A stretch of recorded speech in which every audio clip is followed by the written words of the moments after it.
Bought something a bit bigger than normal.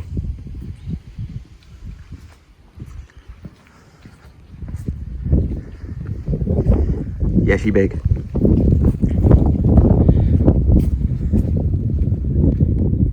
So apologies if there's some wind noise, but I can't help that. I live somewhere windy.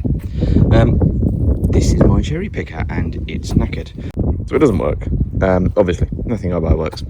I've already done a short intro video for this. I might splice it in, so sorry if it chops and changes between one with doors on and one without. Haven't done anything to this yet apart from take the batteries off. They're what's been in the garage on charge. You may see them in one of my other videos first before this one comes out. So yeah, I bought it at auction. Like everything, wasn't listed as broken, but it's broken.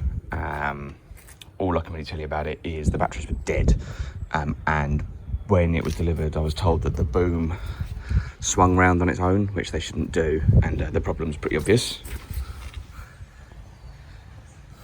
That's not supposed to be there. It was over there, like propped in the bracket. I think that was just to make it look good. So what we need to do is try and get this thing working. I have done a couple of basic diagnostics things. I checked the voltage on the batteries, they were basically 0. I plugged the charger in. This does work, even though it's smashed. I'm gonna fit a new one. There's a charger under here. The charger came on and didn't detect any batteries. So we need to do some work on it. First job though is I need to do that. It's heavier than it looks. It weighs 6.5 tons. So it needs to be driven under its own power really, and I've not managed it yet. Have a little look around it, and oh look, you can actually see in the wind it's. Just see that moving? That's the breeze, and where I touch this ratchet strap, if I pull on this, look. That's not supposed to happen. That would let you manually turn the hydraulic motor to turn the boom round on the slew ring there, but I don't know what's happened. Someone's twatted it with something and snapped this off. Snapped the whole pump off. Drive motor, the motor. Forgot my words. Right, so the batteries normally live in the sides.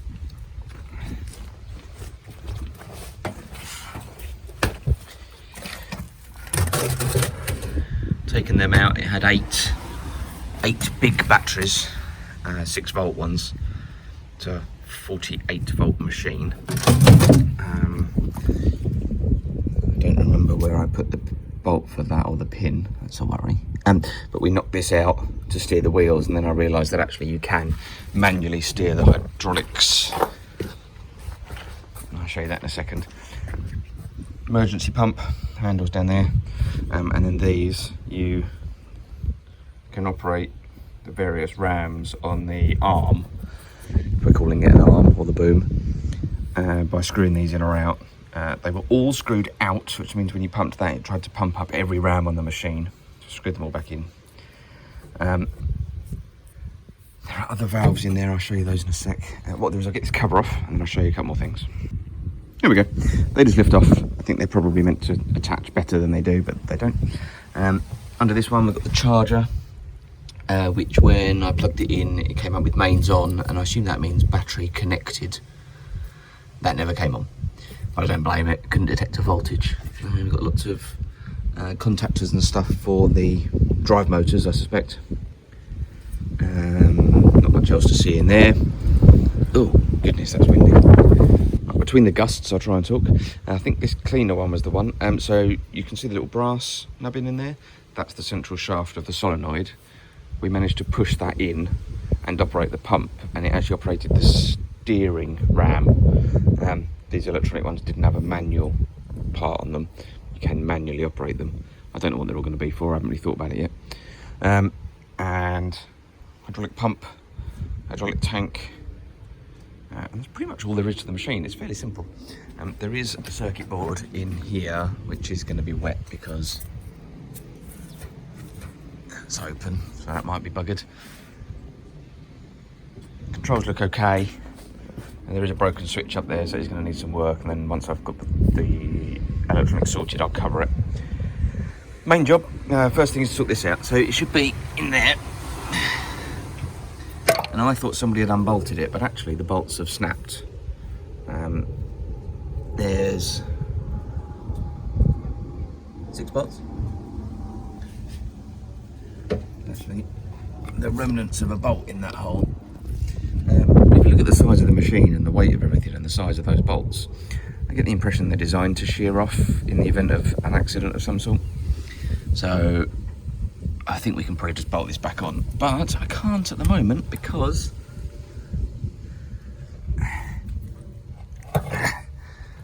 there's loads of sheared off bolts. I'm not extracting them out here, so my suggestion is I'm going to take those pipes off and we're going to take that to the garage. Now, I think if I take the pipes off here,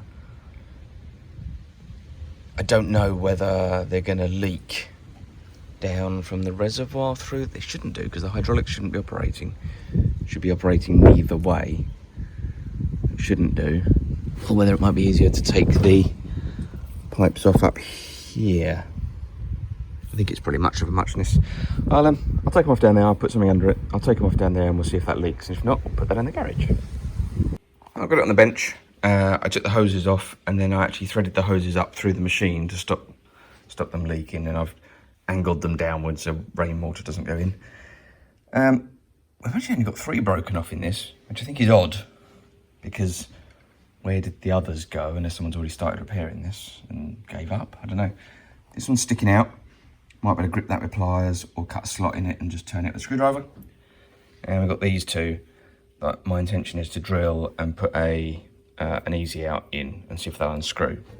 I'm hoping they won't be too jammed, because they've broken off by being sheared, not by being twisted off inside, which would distort the threads and jam them. So I'm hoping these will come out relatively easily. I'll go to the top of white, but underneath is still minging.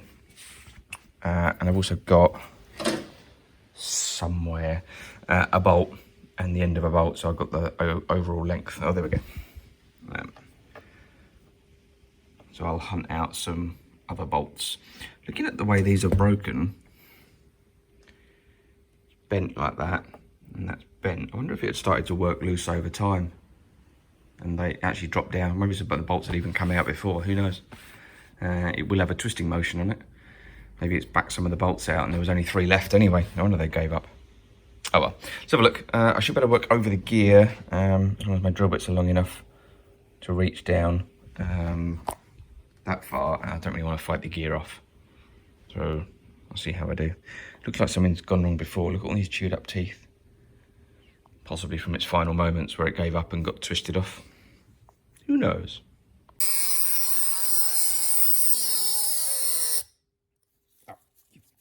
Right, that's it. Fine, be like that.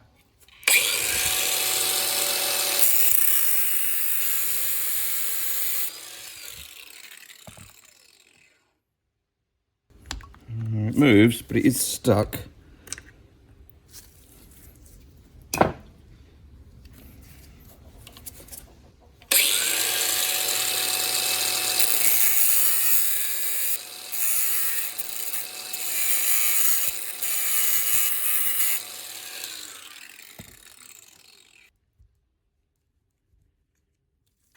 I'll try the impact driver on it.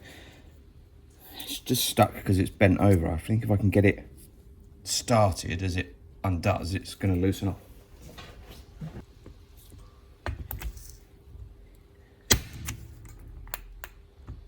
Another spider. Everywhere. Come here. I don't want you in my garage.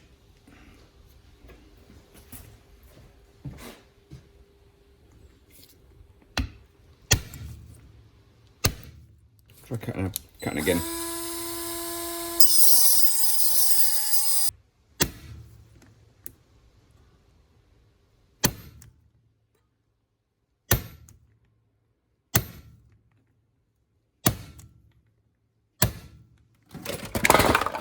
Of course everything fell over on my bench. It turned a bit more, but all I've done is twist more off as well. Well, now what? Guess I can cut another one across that way. Another go.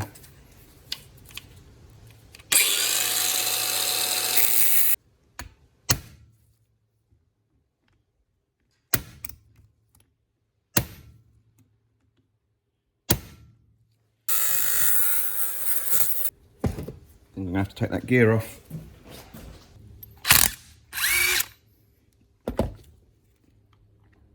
given that it's got 3 holes in it, that's gonna need a puller. Ugh, I don't want to have to pull it. Let's try a screw extractor.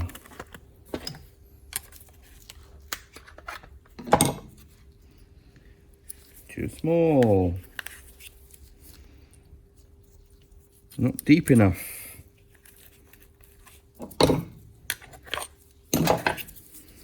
Too big. Right, okay, I need to drill slightly more. It'll be that one. I need to go deeper. Which is difficult because my drill bit's not big enough. That might work.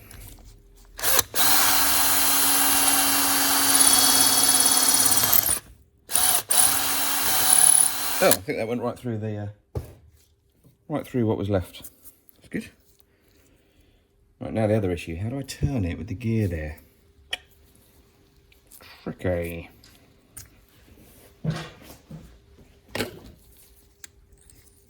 That might work.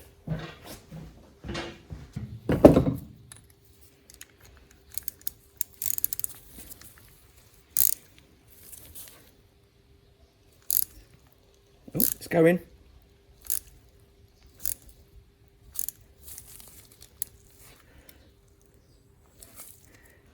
It stopped going. Why is it jammed? It's going again.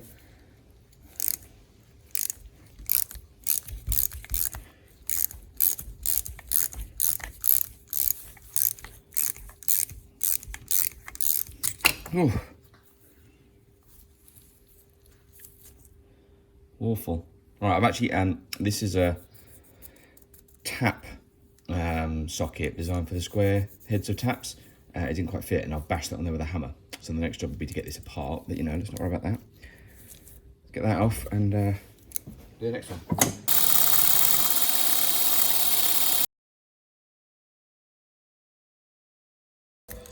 I've eaten here. Ah. Right, so putting the 2 halves together, I get a 40mm bolt, M8x40. Let's go and see if I've got any M8x40s anywhere where I don't have to measure everything. Organised this recently, so 8s will be 6, 8. New. But that doesn't mean I don't have any because I've got other boxes. So I say I organised it. Yeah. It's under here.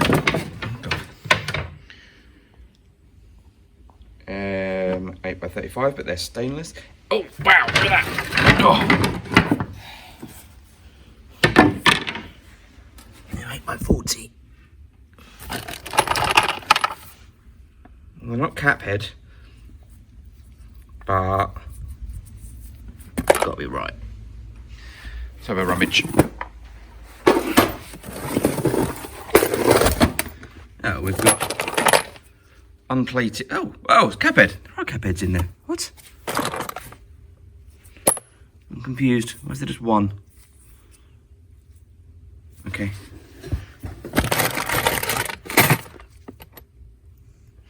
Obviously measured it and thought that'd be a good idea.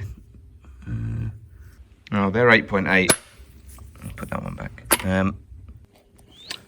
So I got those bolts out, and I reckon I was right that there weren't enough bolts in there because I found. I'll see if I can show you. Is it that one? That one. That one there. Very clear, but can you see that off-center hole down there? That wasn't me. And one of the other ones has also got the remnants of a bolt stuck in the bottom of it. So I think this is sheared off before. That one's perfect. That one's not.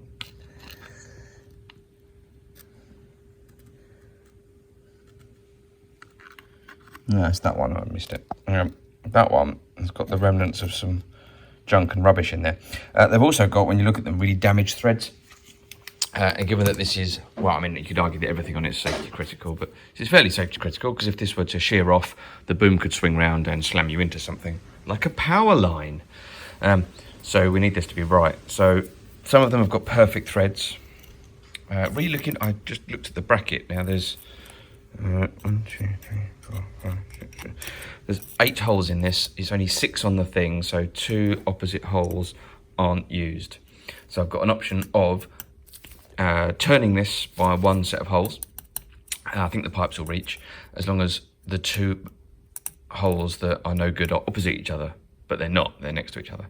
So I'm actually just going to drill out the damaged holes, which I think are going to be 2 or 3 around the side. So there's 3 there and 3 there. That one won't get used, and that one won't get used. I'm going to drill them out and helicoil them. I've just checked. I tried to get the gear off again with the puller. It didn't want to budge. I'd have to put this in the press. I can't be bothered. But I've just checked. I can get the drill. There it is.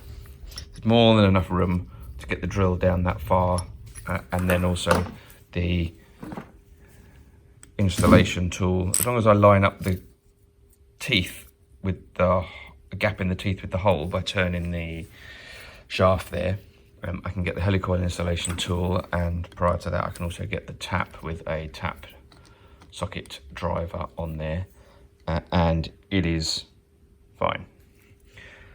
So I shall helicoil. So I ran a tap into that one to clean it out, and it was fine. Those 2 are fine.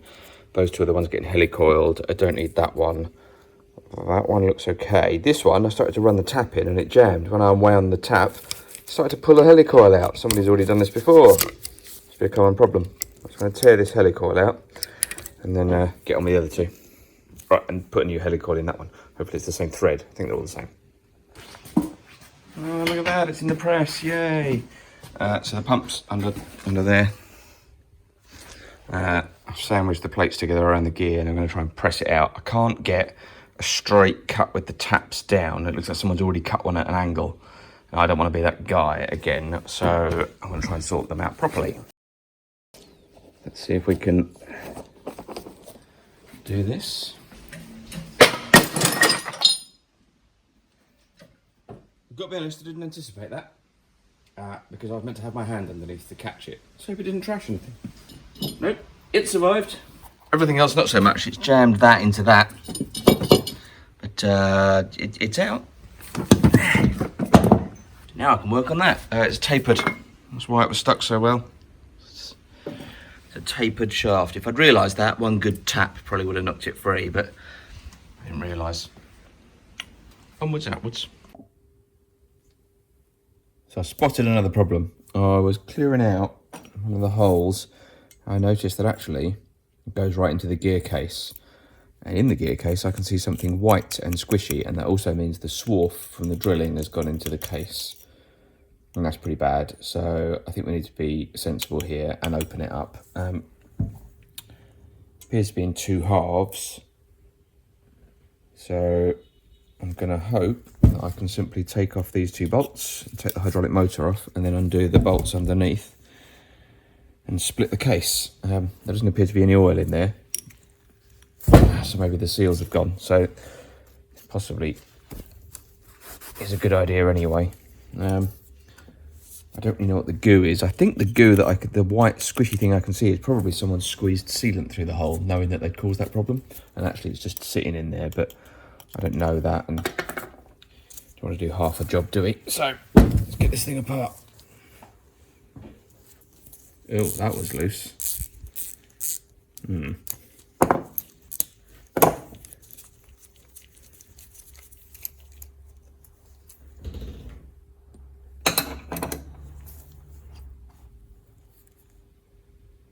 Okay, a bit of moisture in there. Not very surprising.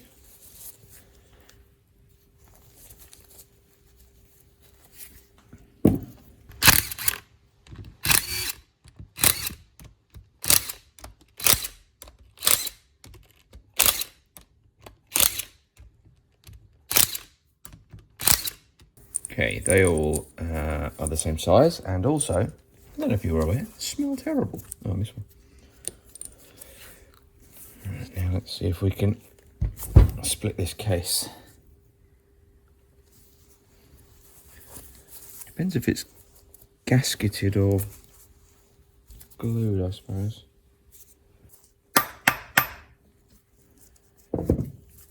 Okay.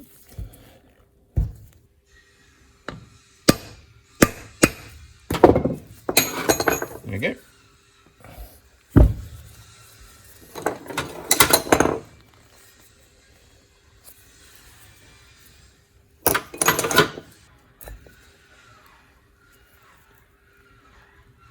Ugh, look at all that metal swarf that's in there.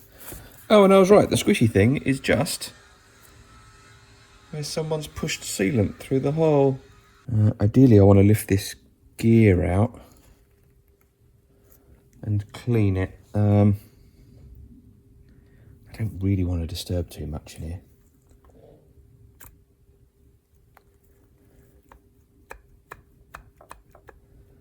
That'll almost lift it out.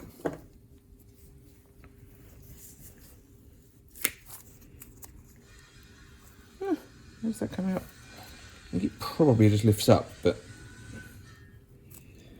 I don't know how.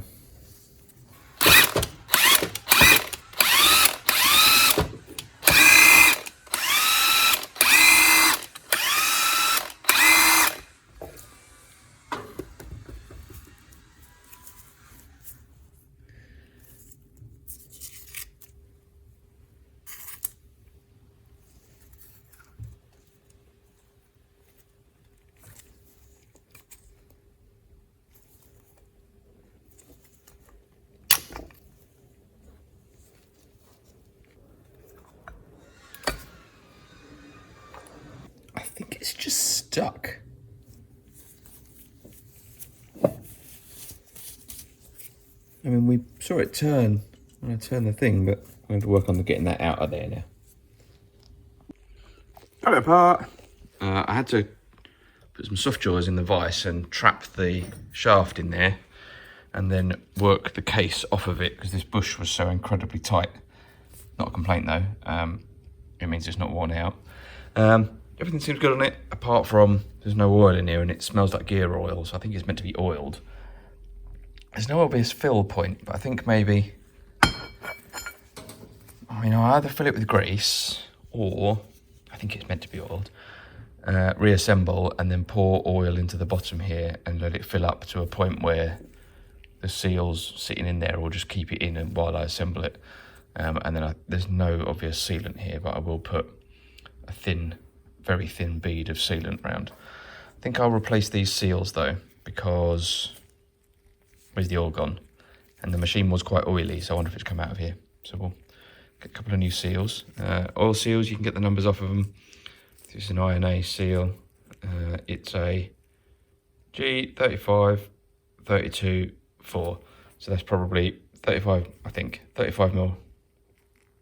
Sorry, 25 mil shaft, 32 mil outer diameter, 4 mil thickness.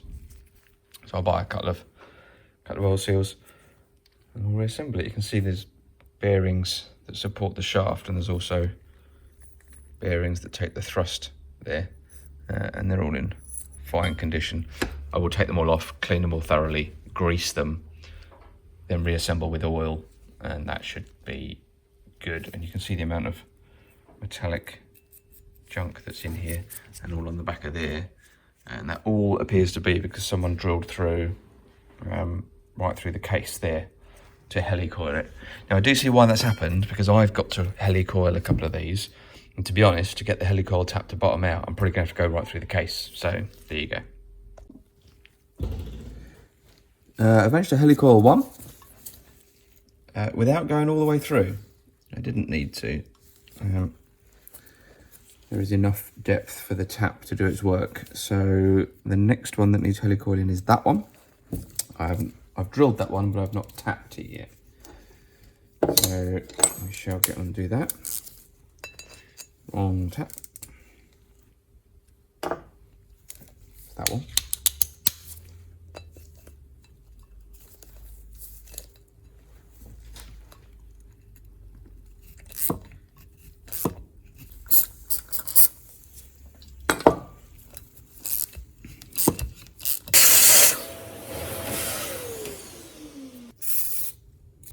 And then this is actually a proper helicoil installation tool. It's nice. So you screw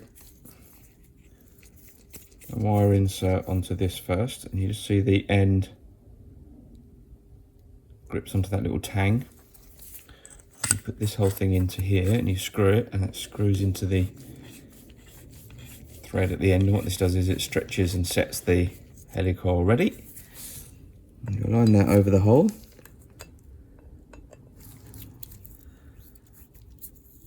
bit burred over actually before I do that. Hold on. How about that? Right, put that on there, and you turn the handle.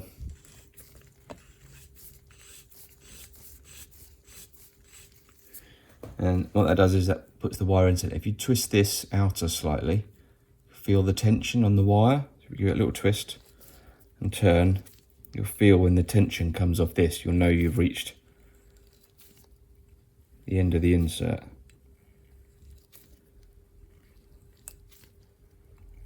There it goes. Have a look now, we can just see the last couple of turns winding in.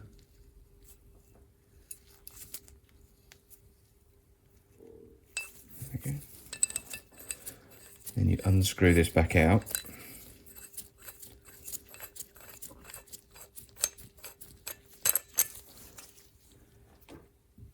And there's your insert. Now, the tang is still in the bottom of the hole.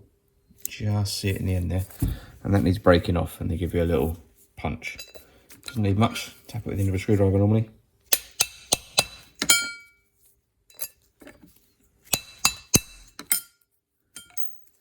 And then, there it is. Now there is actually one in here, and that's off the helicoil that someone else installed, because they drilled right through. So I do need to install something in that one as well now. See the very top layer, we want it just below the surface. That's gone. Done. That's 3 repaired threads and 3 that I think are okay. Yep. Next jobs for this then, I need to clean it all up and get all the swarf out of it and stuff. I'll do it on a cleaner surface obviously. And then I need to buy some new oil seals. I've got some new oil seals, so I'm going to reassemble. I've cleaned it all out. I've got some sealant, and I've cleaned everything. I've cleaned out the bearings. So I'm going to grease the bearings, grease everything, reassemble, and then put some gear oil in there, which should be picked up by that as it turns, and just swirl it over the gear. Let's go.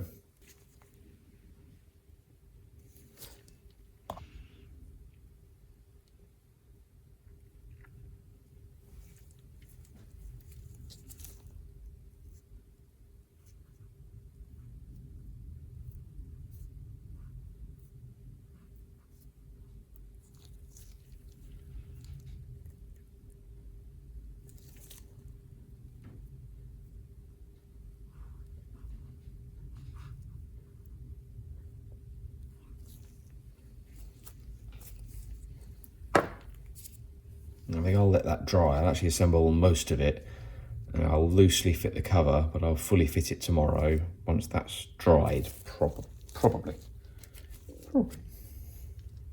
Scrape the paint off. The thickness of the paint was actually stopping that bearing going on. New oil seals. Now these shouldn't need any sealant on them. Doesn't mean I won't give them some. There we go. New oil seals on the end. They're actually double-lipped oil seals. These ones were single-lipped. They could let crap in. These are double-lipped. Although I did notice that there's actually an oil seal on this, on there, and I haven't changed it. But, you know, you can only go so far.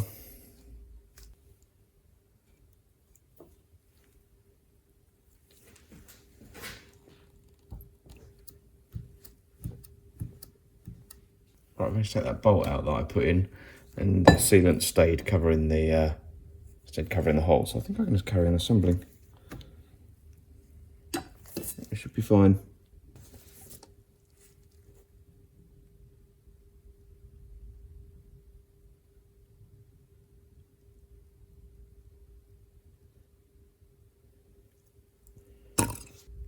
Oil around there. And that will get picked up by that gear now and swirled onto the gears. So it should be fine.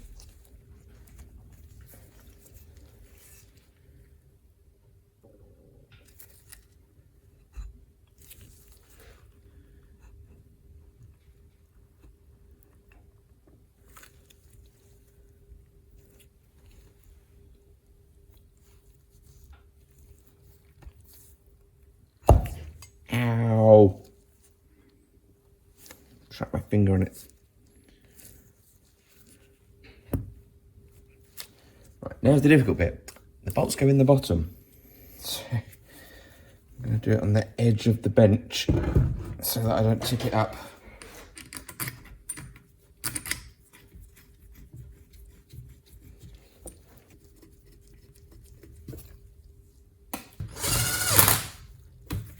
Right, I'll go around and hand tighten all those and then pop the gear back on. I stored this upside down, realising that actually it does go the other way up. I was just being an idiot. No oil came out around that oil seal, which is nice, but oil did come out of that hole, which is the one that I sealed. So, I'm not going to open it up again to try and seal that hole. That's clearly where all the oil went originally. So, I'm just going to sacrifice it. I'm going to put a load of blue goo and a grub screw in there and just seal it up.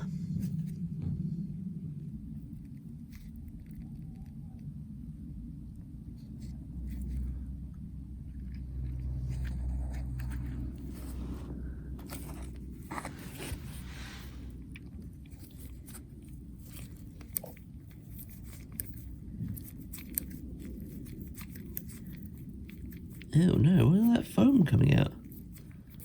What's that? Ugh.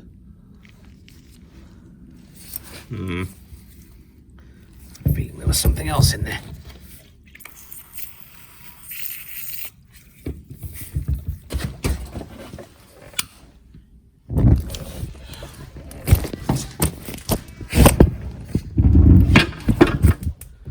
Oops. Right. That was me trying to use a lighter to lightly heat the hole that I thought still had some cleaner in it.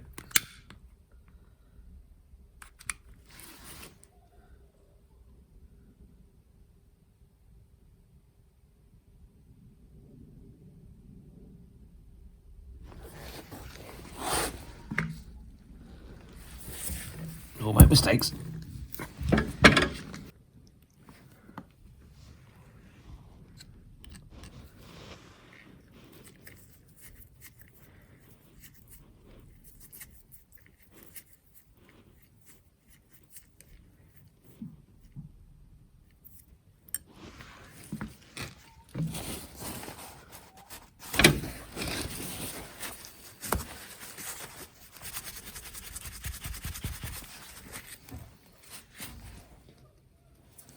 Blue Hylamar in there because it's quite liquidy, so that should squish in, and then once that's dry I'll give that a few hours, and then I'm going to get the black RTV type sealant and seal over the top of it again, and hopefully that'll keep the oil in.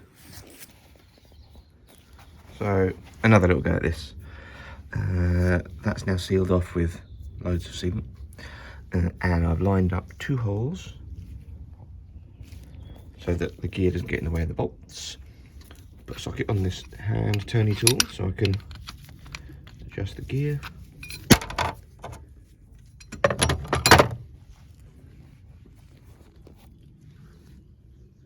And we're going to try and get it in there. See how we go.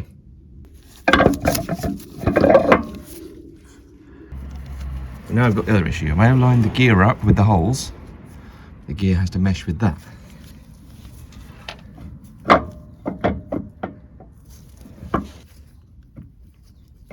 So I've got that one started. It's in the wrong place, so I need to actually move the entire thing. I might better do with the ratchet strap.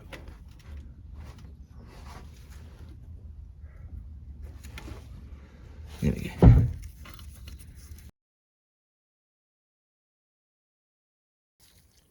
Look at this nightmare in here. I can only get one slight turn of a flat. And it's taken me 20 minutes so far to get that bolt engaged and even near done up. Let's not even talk about the other side, which is under a massive metal plate. Might have to be left for a bit. There's another one all the way in where the gear's mesh down there. And you're meant to work through this hole. If Because clearly you're meant to bolt it on through there and put the gear up through there. And it goes all the way through the machine, that. All the way through that solid steel at the bottom, through hundreds of mil of solid steel. Quite impressive. But I can't get under this. So you can take this cover off and kind of reach through in here and get there. But I also don't think I can turn this far enough in its current location without hitting the house. But I'm going to try. So that is actually turning the whole thing if we...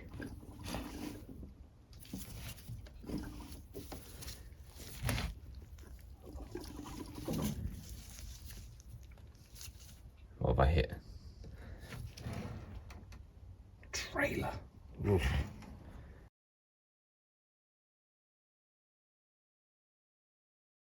Load of 6-volt batteries on charge here, which I think are probably mostly dead.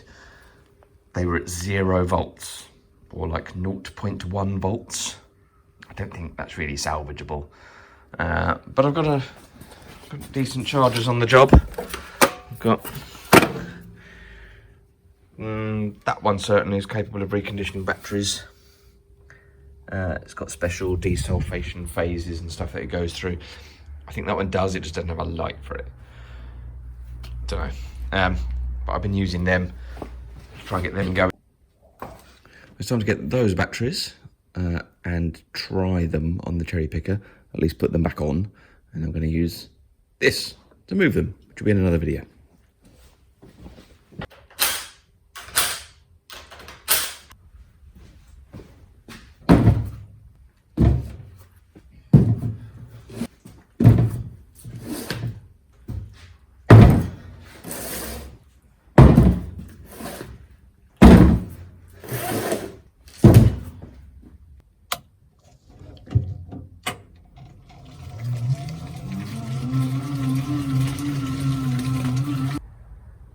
On one side, batteries back on, linked to each other, and then into the Anderson connector, and then I've had to check, basically one wire goes to the other side for the other 4, and then one wire of each side goes to the electrics.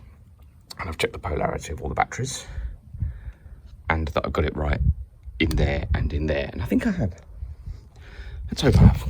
Let's put the next light in, I'll show you, it's down there. Got to go in that tray. Which is going to be a bit of a knob. Let's get that done.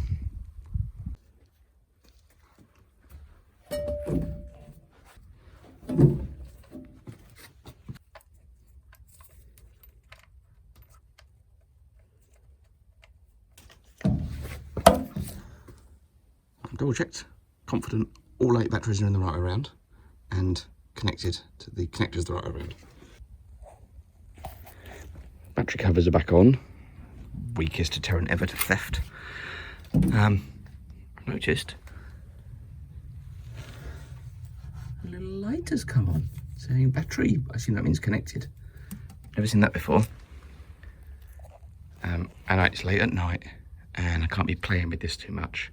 I can't resist turning it on. Which one's which? Basket control. I assume that means control from here. And what was that? Something clicked. Should we do something? Well, that's left and right. The problem is if I get it wrong, I'm going to slam it into the house. What else have we got? I've got basket tilt, basket something. Something. Okay, there are a lot of rams down there. That must be the extending arm that I did by manually pumping it. That ram. Let's try bringing that one in. Ooh. I had a pump run. Let's try and push it out actually. So up.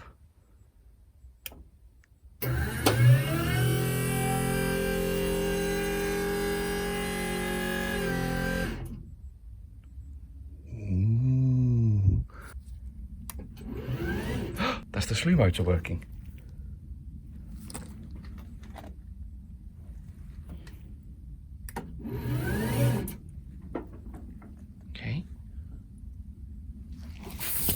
so you can see what I'm doing. Oh, there you go. My floodlight came on.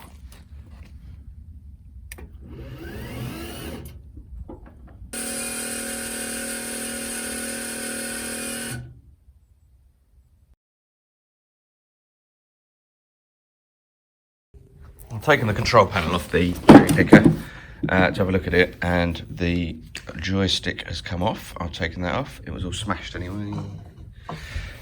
Took this off because this didn't seem to be working. So I have had a little fiddle with it, and if you move the joystick in certain directions, it tries to operate functions, but it doesn't work properly. And when I took it apart, took this out, took the bottom casing off, a bunch of pieces fell out. It's quite obvious that this thing has been hit downwards, broke the panel. And there's some smashed up pieces inside. Now I can't find one of these. It's a Penny and Giles control. You can find lots of them, but I can't find a JC600. You can find JC6000s, which are their new version. They're very different by the looks of things. So I'm hoping that I could find a JC600. And what I'm hoping is that the suffix numbers there, the 62R, is just this bit here. Weirdly, in the parts manual for the cherry picker, this is all listed in pieces: the sides, the top cap, the switches inside, the trigger thing. None of this bit is. I'm not quite sure what's with that. I don't know if this is all custom. I'm going to take this off and see if I can work out how much of this is changeable and replaceable. You can see in here, plastic's broken. This piece of black plastic here with the semicircle is meant to carry on. That's what some of that is. Someone's taken this apart before. The screw was missing, so someone's kind of had a go at this. And I think the reason it's not functioning is when you move it, it connects these tracks like this. It's got these little wiper fingers that wipe across the tracks. And actually, is it this one? Yeah. This one's nice and secure. This direction is loose.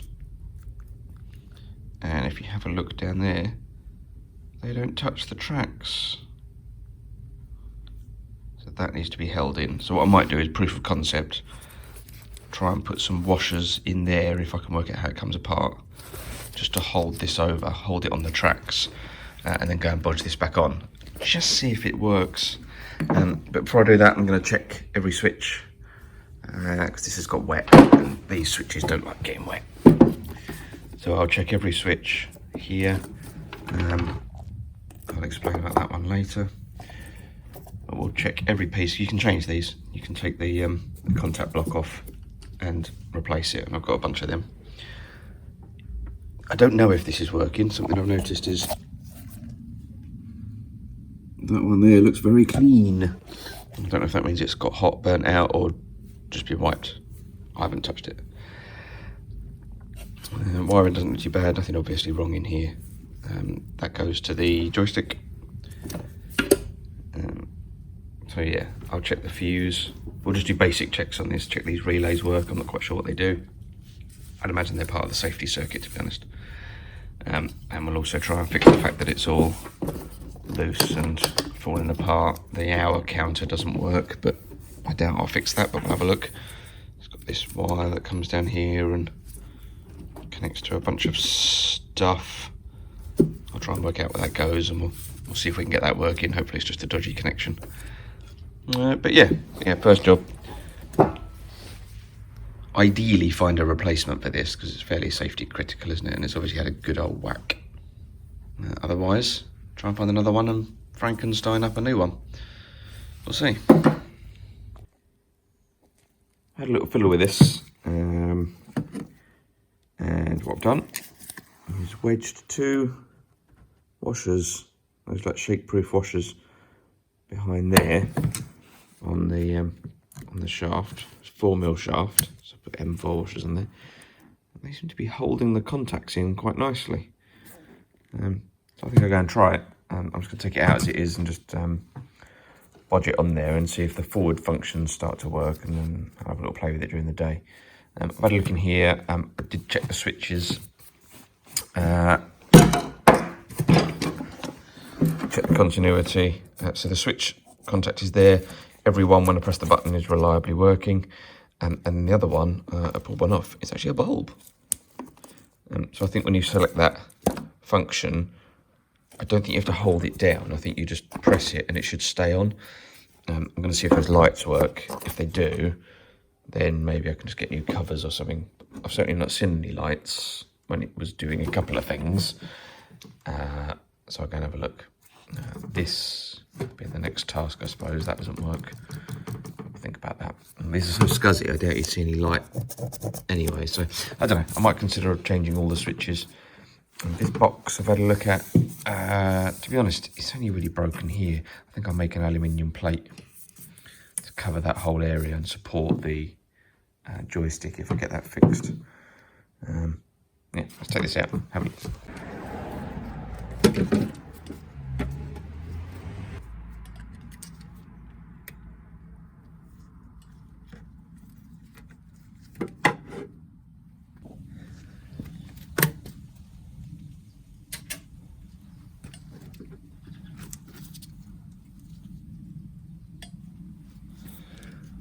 So let's give this a go. I'm hopeful. Right, left and right worked before.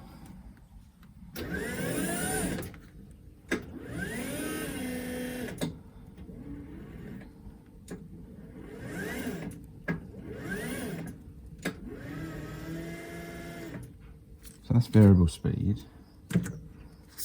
Telescoping.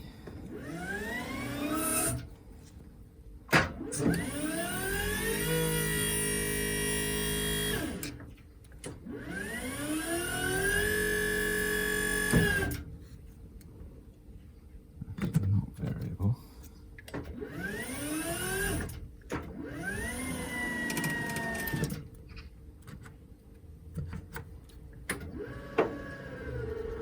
That was slow anyway.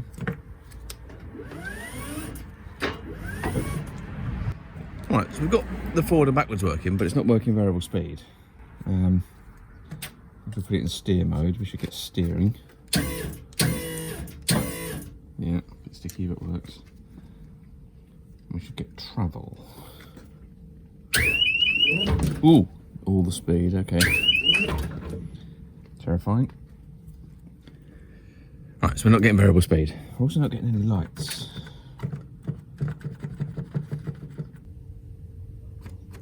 That one. Have we got a voltage on that bulb?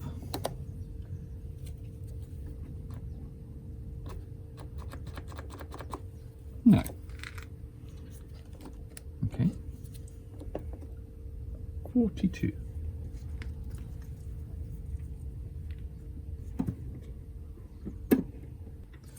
What I'm trying to do is trace some of the LED connectors to the circuit board and see what it's supposed to do. I've just checked the circuit board's not putting out any voltage to the LED when you press the button. Now it works. It's not putting that voltage out. So why is it not doing that? Variable speed forwards and backwards doesn't work. I need to test the joystick and see whether that's the joystick's fault or if the circuit board isn't functioning properly. This must be doing a certain amount because I've got so many functions. Unless it's in some kind of emergency mode, but I don't know how I'd know that. All of the LEDs are connected to the circuit board on that connector. It's just not putting out any voltage. So even though you select a function and the function works, no voltage comes out on there. Now this is all 24 volt. These relays, wherever I put them, are 24 volt. And I know that the RAM that should be there to twist the basket is 24 volt. So I wonder if when they took the RAM out and fitted this metal bar, whether they've somehow accidentally disabled a bunch of the 24 volt circuitry. And the other thing is there's a connector here. I don't know if it's a diagnostic connector or what. We've got this doesn't work, and that's connected to this. And then in each of the 4 terminals, 4 wires. Don't know what that means. This should be the control for the RAM that's missing, electric RAM. I've had a quick look in here. that fuse is fine. If you disconnect that fuse, the whole thing shuts down, so that's working. There is an errant wire that comes from the charger, so I'm not overly concerned about that.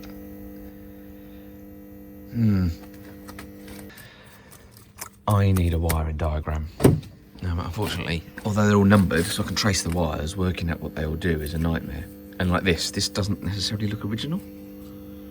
That loop, it's not very professionally terminated. So is that bypassing something? Should some of these be connected into there? I don't know. I need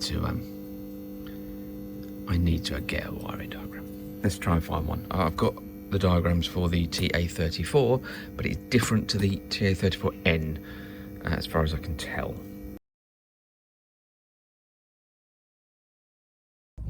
I've made some modifications and we're going to see if they work.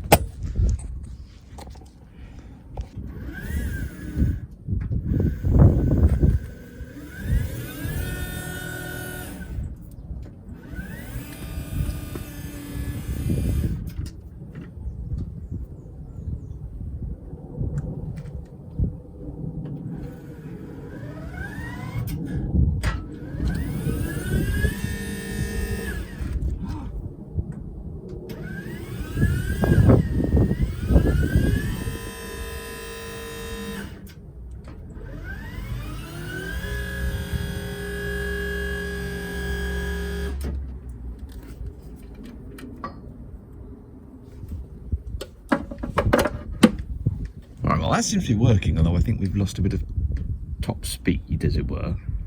Let's not worry about that. The main thing is, does it drive slowly now? Let's try driving. Let's see if I can in any way control the speed of it. Can't remember which way's forwards. I think backwards goes that way. I think.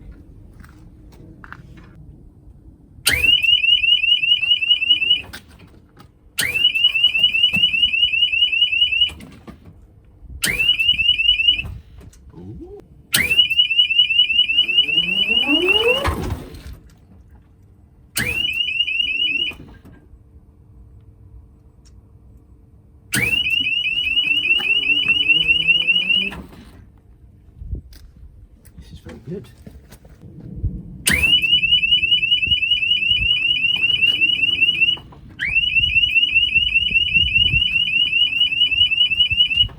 I'm going to say that that's a success. And it's all these two purple wires. I will do a whole section of the video explaining, because this has taken months. Probably because I don't know what I'm doing.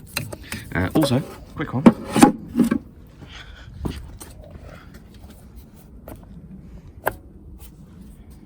Have lights. It is flashing, they're honest. These new covers.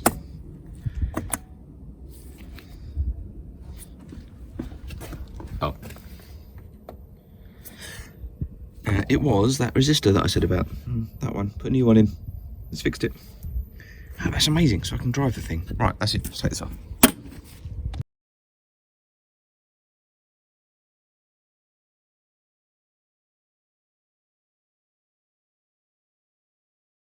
So now I'm onto the electronics bit, and I'm filming this after I've got the machine working, and just to kind of explain what I had to do.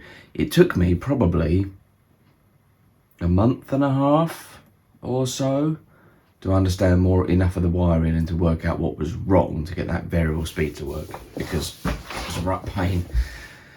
So this is the circuit diagram for half the machine, the bottom half, so the stuff in the base of the machine, and then this is the circuit diagram for the control box where the joystick is.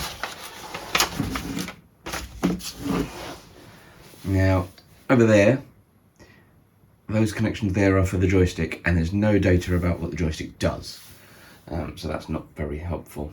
I tried to find out, because it's a JC600 from Penny and Giles, and I looked up the data sheet, and the pinout on it is custom. It's not the same as the pinout they provide. So I did loads of diagnosing and testing and made my own pinout, which was a bit vague because I didn't really know what they did. So I've got things like lower track Y, upper track low resistance. I was trying. And this is what happens if you print out the circuit diagram on A4 paper. You can't read it. So that's why it's on 9 sheets of A4 paper, all sellotaped together and then twice, because there's 2 diagrams. So firstly, Terex were super helpful. Thank you, Terex. I emailed their US email address. Within a day, it had been forwarded to someone in their technical support team, and when I gave them the serial number and the revision number of the circuit diagram I needed, which was on the side of the machine, they forwarded this to me. Full circuit diagram of my machine, of the revision I've got. And these were PDFs. I uploaded them up, I printed them, and they've been super helpful. For example, that resistor that's there, I found connects to every single LED, and that's how I realised that the resistor was the common failure point. So I changed the resistor and it sorted it out.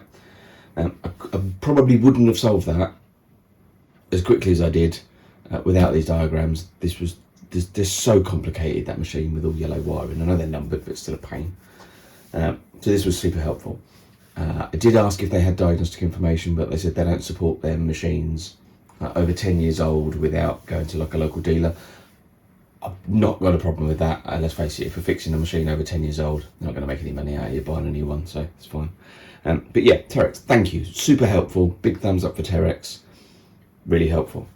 Now, the joystick was made by a company called Penny and Giles. Now, I have another one up here because let's buy another joystick that I thought I was going to have to modify. This isn't the right one, but I was going to have to design my own control thing for it. So, Penny and Giles. Now, you've got money out of me because I bought this off eBay and this cost me 150 quid second hand. The only price I could find for a replacement joystick for that machine was £2,000 because it was custom made. So Penny and Giles, you suck. They were beyond unhelpful. I emailed them with a question. I gave them the part number off of my joystick from the machine, not this one, but I gave them the part number off of it, which is a custom one. I asked them if they had a repair service. I would pay them to fix it, or do they have diagnostic information? Do they have even a pin out for me to help me out? What can they tell me about that joystick? And they ignored me. So I phoned them. They don't answer the phone, but they have a voicemail system. I left them a message and they ignored me. So I emailed them again to a different email address. Same question, I'll pay you if you can repair it, supply me a new one, what can we do? Completely ignored me. Phoned them again, tried a different department, left a message.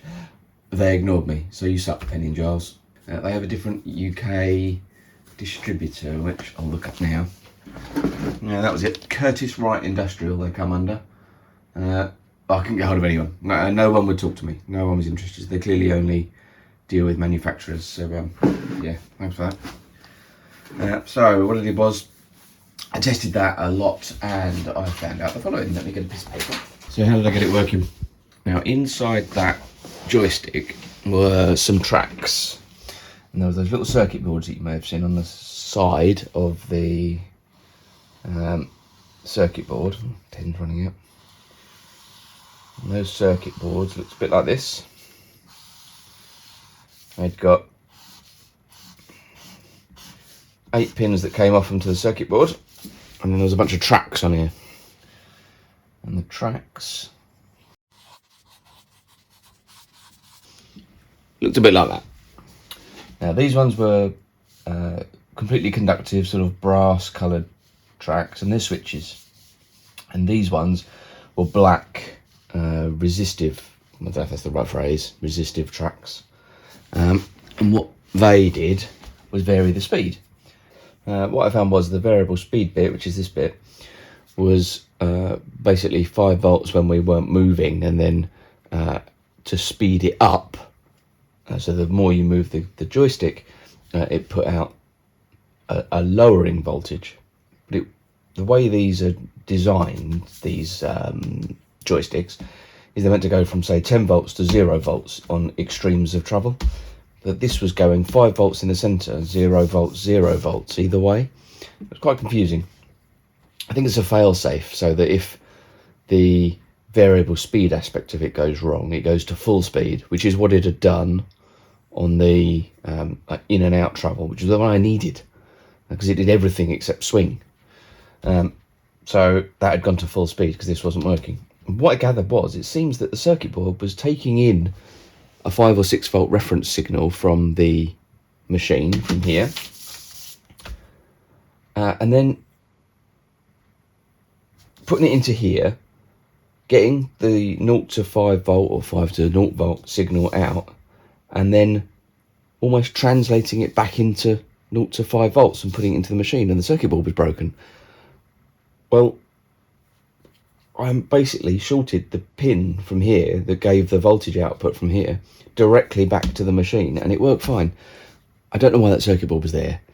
I'm assuming that maybe it was for this is a revision 2. I'm assuming the revision 1 maybe didn't have the control voltage set up in the PCB, and that joystick did all the work itself, regulating down a sort of higher voltage, because it had a 24 volt supply, or 36 maybe even volt supply, and all I did was I disconnected that high voltage supply and wired this directly to the output. And what is this? So the easy one was this one. Now there was a wiper, let's use my pen, connected to the joystick, and when you moved it, it moved along like this.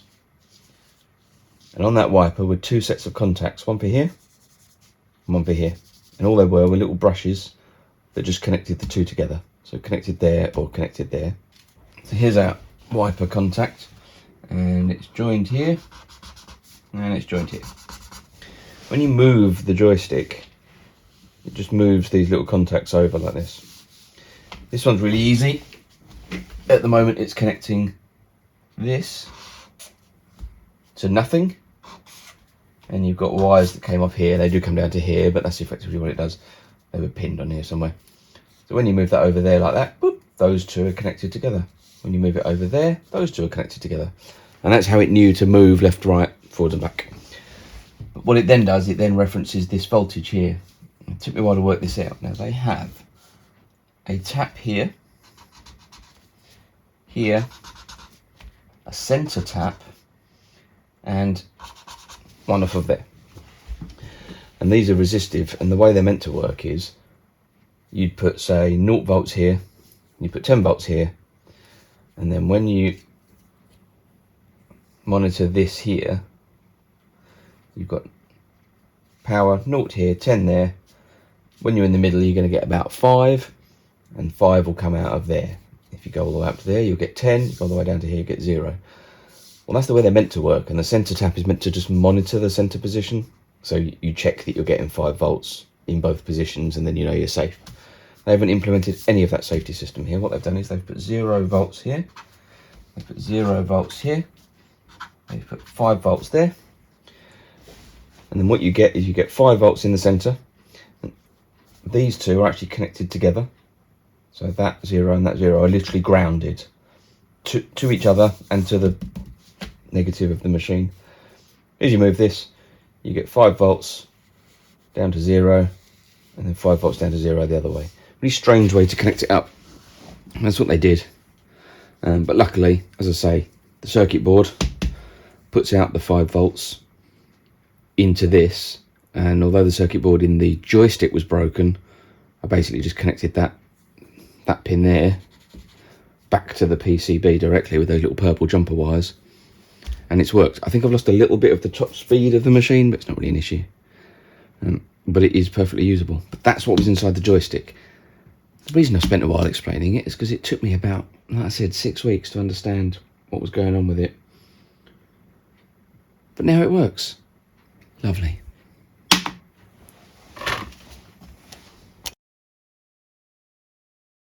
Now I need to repair the box because it is broken. And I think I've got an idea. These are all completely smashed out, so let's see if we can solve that.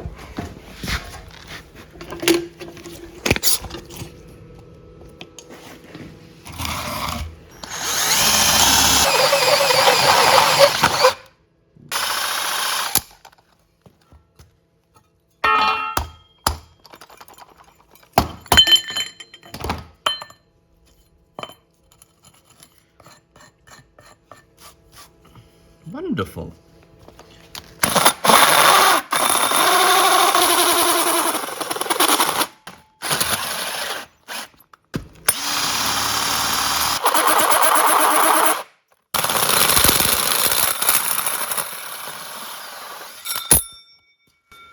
Now, the possibility of using a cordless drill for this wasn't a good idea. Whoops.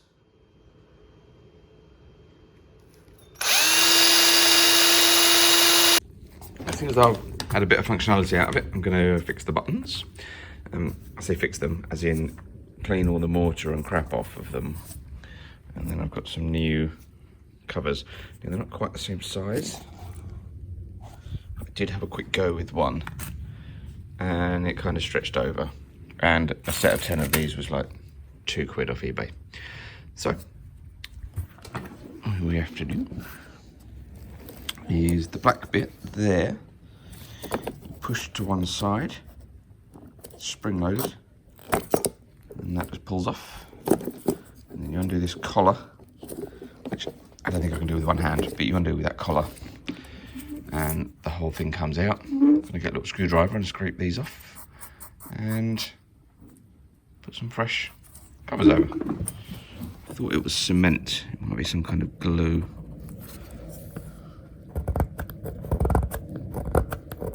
It'll come off.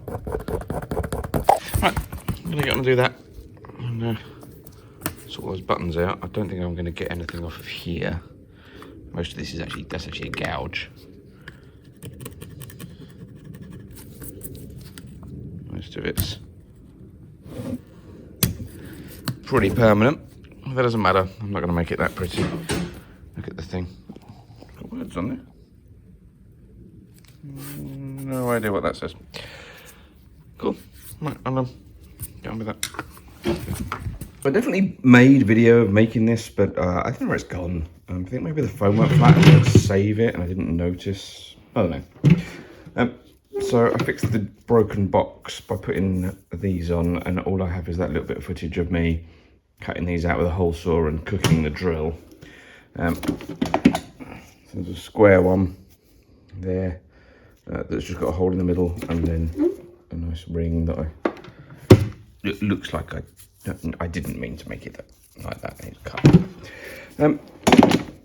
That's strengthened the box, it's covered the damage, and it just supports the joystick. The joystick's threaded M6, it just screws straight through. Conscious decision not to put washers. I thought it looked neater. I think I used, stainless steel bolts. I don't want to go rusty and manky. That's that. And then I got a lovely cover for it, which I had made. It's here. Hang on, I'll put it on. Hold on. Here we go. Little bit for the joystick in there. And it fits over. And then I'm just going to put some elastic between some of these holes. And I'll just like stretch that over and just snap the elastic under is the plan.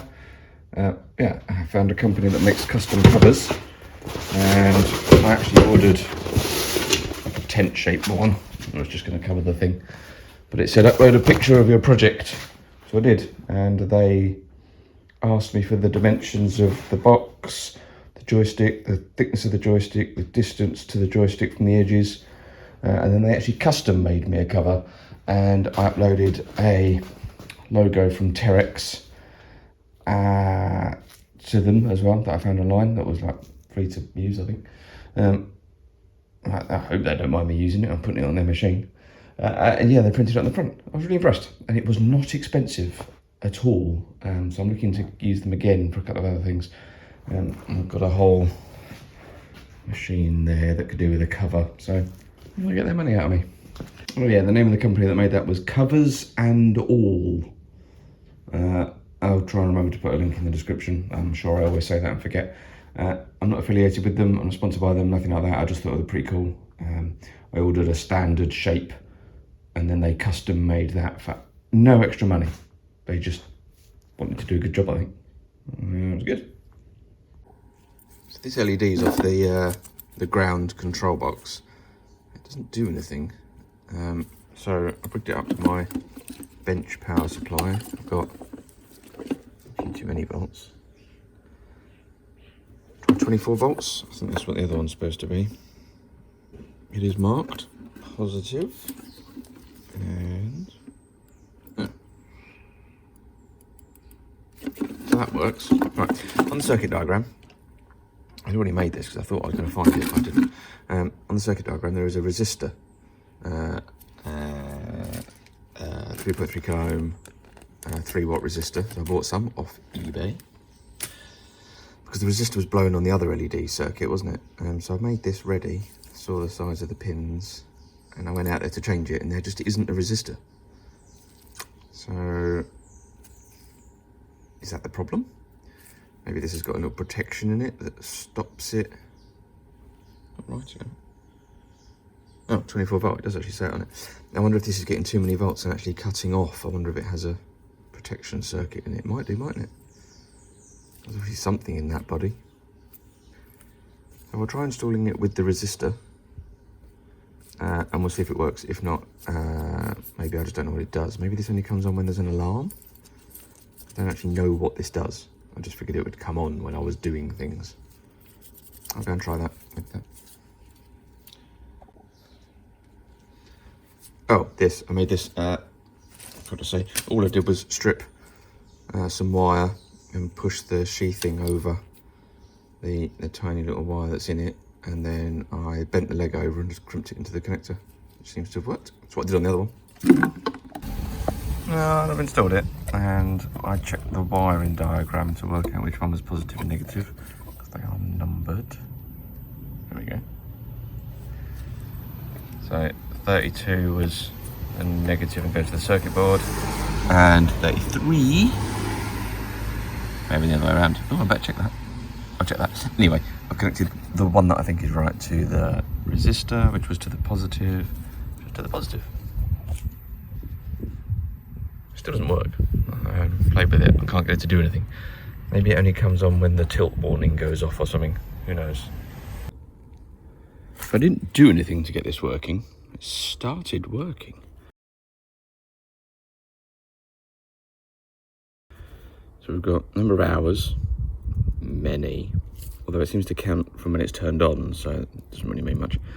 It's your battery meter, and I did already play with it, I've got to be honest. I did already use this with this bodged on it, and that goes down and then it flashes when it's flat. Voltmeter, which when you choose a function and move it, shows you the current voltage of what it's doing. And we have variable speed. So we'll go up in a minute and do something. Well, it's working, because I am high off the ground. All the good lights are working as well, so you select a function. Let's drive, I won't drive when I'm up here. Yeah, but yeah, you select a function, and you get flashing lights.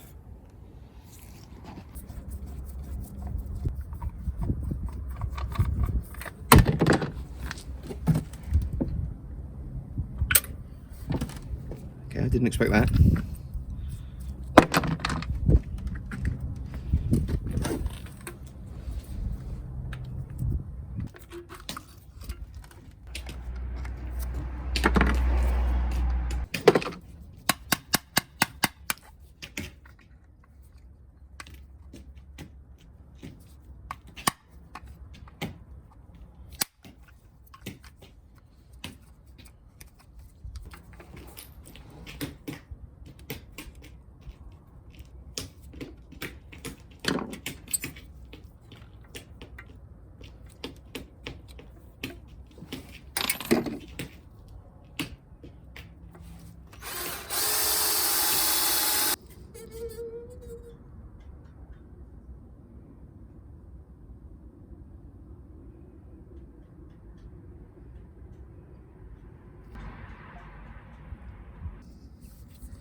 And we're back on again.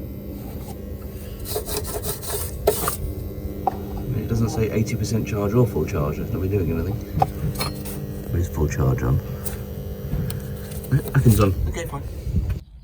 So this might be getting sold tomorrow, if I'm lucky, for a little bit more than I paid. It's just a bit too heavy. I have to put it on these ridiculous 60 kilo track boards to stop it crushing the driveway, which it's done a good job of. And there's some ruts over there. There we go.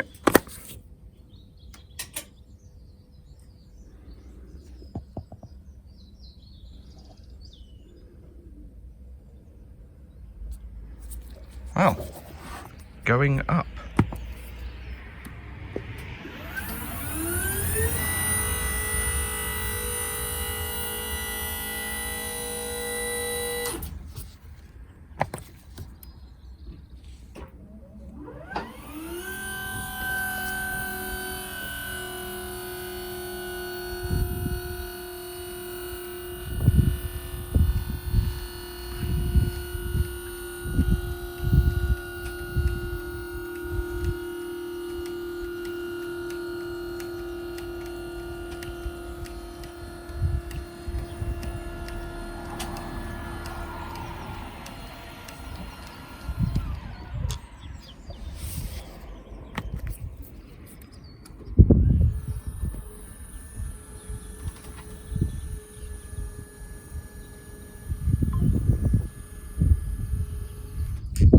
Lovely. Could do some work up here now. Now it goes very high. That extension could go all the way up. And that arm can extend to double its length. I'm too scared to go up that high, mainly because I don't know that the floor would not give out one day and tip over. And I mean, I'd die from this height, but I'd definitely die from higher.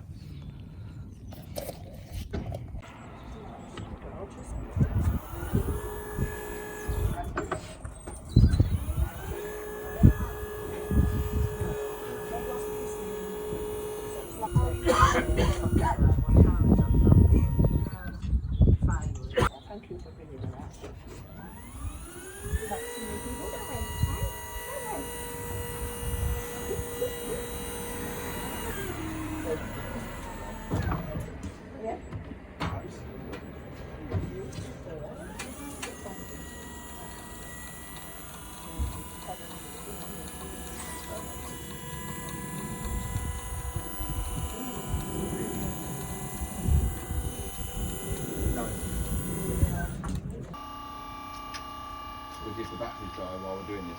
Hilarious.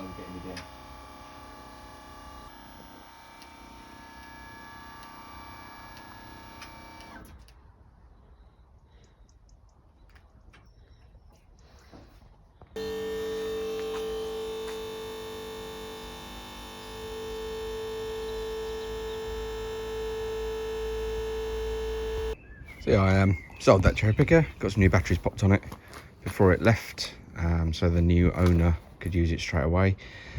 So yeah, that's gone. Saw it go on the recovery truck there. It was quite a big old truck. They had to take that. It weighed 6.5 ton. But anyway, working on cherry pickers, pain in the arse. So got some lovely steps to use instead. Which is just sort of work. Oh, I've got some bigger steps just over here. Walk around some of the smaller projects. Mind the trailer. And then here we go, that's the bigger steps. So step up onto this. You can see it's a bit higher than that one. Yeah, so no more cherry pickers because oh balls.